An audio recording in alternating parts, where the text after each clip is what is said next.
Welcome back to another edition of Tailgate Talk here at sunjournal.com/tailgate talk. Kalle Yokes, Randy Whitehouse, Justin Pelletier coming at you. Here we go, guys. Last week of the season for most of these teams. It's unreal. We're here at the home of the Blue Devils for this, obviously the last week of the season. Therefore, it's rivalry week for a lot of these teams. And what better way to start this off than to talk about Edward Little here at Lewiston, because, well, that's the one that really matters here in Class A this week. Lewiston coming off of a win, and Edward Little coming off of an impressive win. Yes. So where do we stand here? I know EL finally flexed its defensive muscle even more.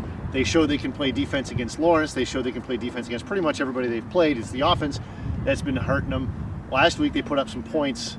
Lewiston did allow 26 points to the same Mount Ararat team that Edward Little shut out. So where do we stand? I don't know. Defensively, I think Edward Little's had maybe 2 bad quarters all year. Other than that, they've been one of the top units in the PTC. They've won 3 straight games. The offense has certainly come around with Tevin Cole in the last 2 weeks, over 200 yards, and there's other guys in that backfield that can get it done also. Big win the week before with Scout Hegan, put up 42 points. So it's an offense that's clicking as well as the defense. Lewiston certainly got well against Coney. They proved that they can move the ball under adverse conditions, even though the weather improved on Saturday. The field conditions weren't great at Coney, and they turned Joe McKinnon into their mutter of sorts. He got the ball consistently through the first half, and just they basically played keep away from Coney. If they can do that to EL, A, it will surprise me and impress me, but B, it's certainly a key to victory. Speed v. speed.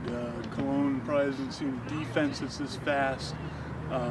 Certainly can be a key to keeping him from cutting back and getting to the outside as well. And I think, Yale's pretty athletic themselves. And Lewiston has seen some athletic teams this year and had some problems with them. And like Cal says, Yale's defense has put up some pretty good numbers this year, with the exception of a couple quarters. So they have the capability of neutralizing some of those weapons that Lewiston has in the backfield. Randy, you talked about speed versus speed. What about the sheer power? Cologne really can power through people as well. And so you talk about Lewiston's defense being fast, but are they big enough and powerful enough as well as fast enough to stop these guys? Well, yeah, I mean, they can be, Cologne, like you say, he finishes off his runs well.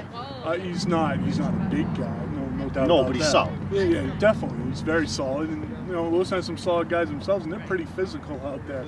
Guys like Jeff Keane and Ben Wigan, they bring some lumber with them to the football field. So, it can be a physical matchup as well as a speed versus speed matchup, and they no doubt they got to keep the big plays away from the EL offense, because if they can get them in second long, third long situations, that gets the passing game involved, and that's been fairly effective for EL. But you certainly would rather have them throwing in third and long situations than having Cologne set up for 3rd and 1, 3rd and 2. Randy mentioned Ben Wiggett. He was a monster defensively in the Coney game. His job in that game was sort of to shadow Luke Dunkley, the Coney quarterback, everywhere he turned. And did a pretty good job, and you wonder if they'll do the same thing against EL with EL's number 1 weapon.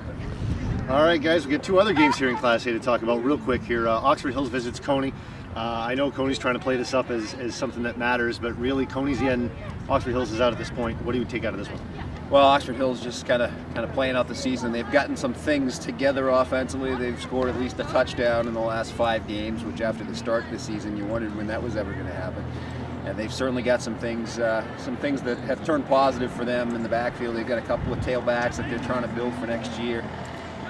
We're in the game for a half against Brunswick, and I'm trying to be good to the Vikings here. I mean, it's been a tough season. They've had 2 or 3 in a row, but defensively, I like some of the things they've done, and certainly be a test with Dunkley at Coney. And then quickly here, Randy, I'll throw you the Mount Blue at Scout Hegan matchup. Mount Blue really has a legitimate chance here to finish with 6 wins. They've got a shot, and Scout Hegan's 1-6, but they always play Mount Blue tough, so they can't take anything for granted going into this game. And I think Gary Parlin knows that, and is going to let his players know that. But Mount Blue certainly wants to get in on a good roll going into the playoffs.